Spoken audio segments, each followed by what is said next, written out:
I'm good. Yeah. Good. You? Yeah, very well, thank you. On a bit. Very well. Very well. Get to play golf tomorrow. Tomorrow? Yeah. You're not going to watch the game? I'll be watching the game play early doors. Oh, right.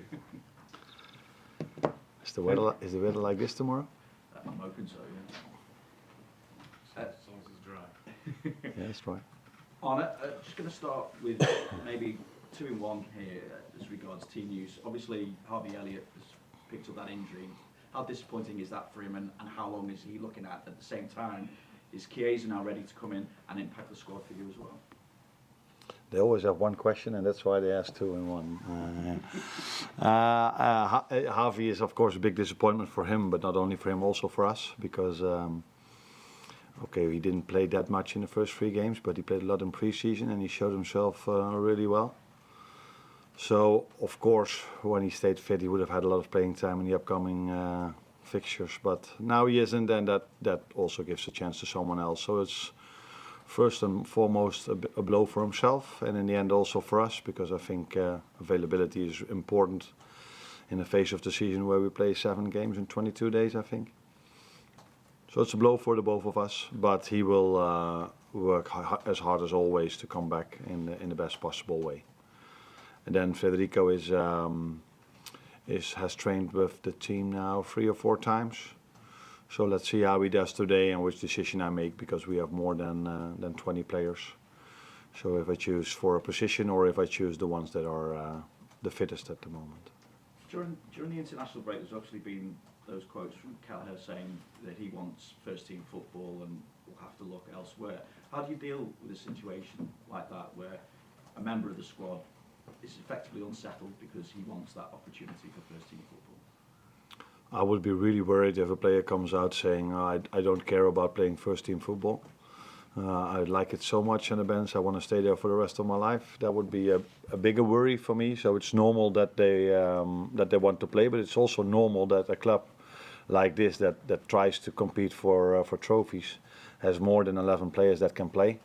And as long as they accept their situation, not accepting in a way I don't care that I'm not playing, but accepting it by helping the team whenever they have to, then it's a close place to be in. And I think Cruyff has shown many times in the past few years, and even in pre-season, that he's every time ready when we need him. So it's a good thing that he wants to play, and who knows, he's going to play for us in the future.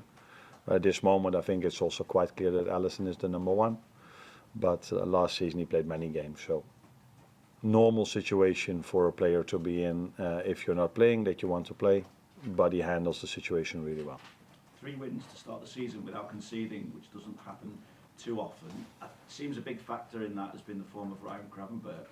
What has really made the difference, and what work has he had to put into, I suppose, learn that position? Yeah, I learned that position. He's been a midfielder all his life, and maybe he's playing a bit deeper is the English word, I think, a bit lower, deeper, than he did before, but it's not that much of a difference. I think he, like the other ones who do really well, benefit from how the team is playing. And Ryan came back strong, like many others, and strong I mean that he was really fit, played some good games and took his chance. But I think in general, like the others who score goals, and we are talking about the benefits also from the team structure. Trust as well, though? Trust of you? Yeah, if trust means that you play him, then I trust him. But I also trust the ones that I'm not playing. So I think it's always the most easy argument to give. Yeah, you give him trust, that's why he plays good. If it was that simple, I would have thrown my trust to every player. But we're going to go out to the training ground hoping to prepare them in the best possible way. I believe more in this than in the word trust. But if he trusts his teammates, if he trusts the structure, then and the way we play, that will help, of course. Yeah. Pleasure.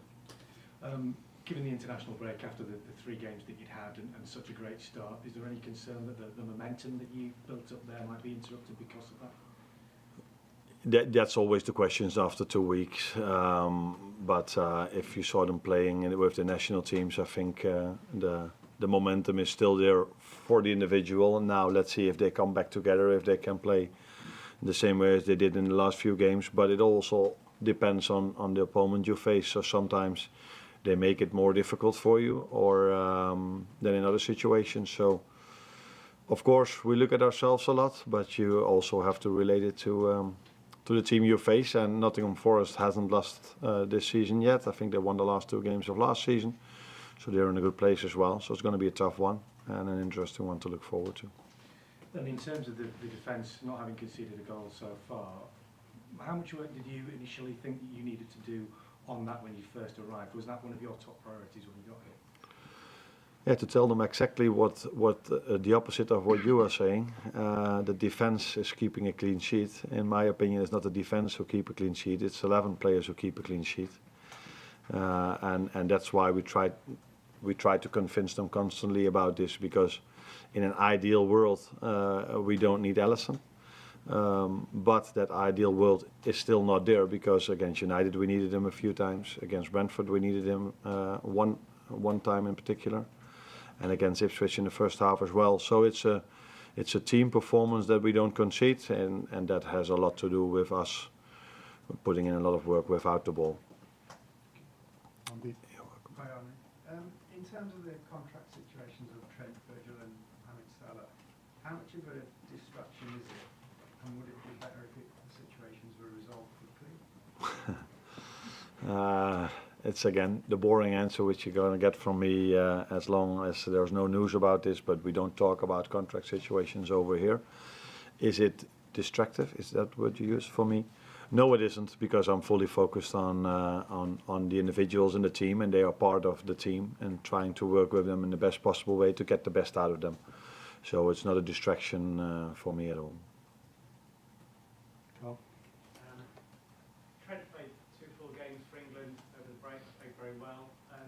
You've been managing his minutes to start the season. Is that something you will still continue to do, or do you now see him as adverse to games for England that he can do 90 minutes for you? Yeah, he proved that he could do 90 minutes, but maybe he could have done that before as well. In the Ipswich game, I saw that he became a bit tired towards the end of the game.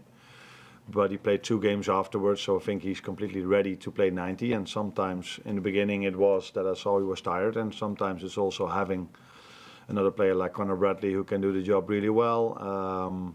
So he's able to play 90. He showed, like all the others. But I have a whole team to manage and a whole team to prepare for the season, and it's also good for Conor to get his playing minutes, or for the one that comes in for Mo, or the one that comes in for, which are the ones that I took off, I don't know exactly.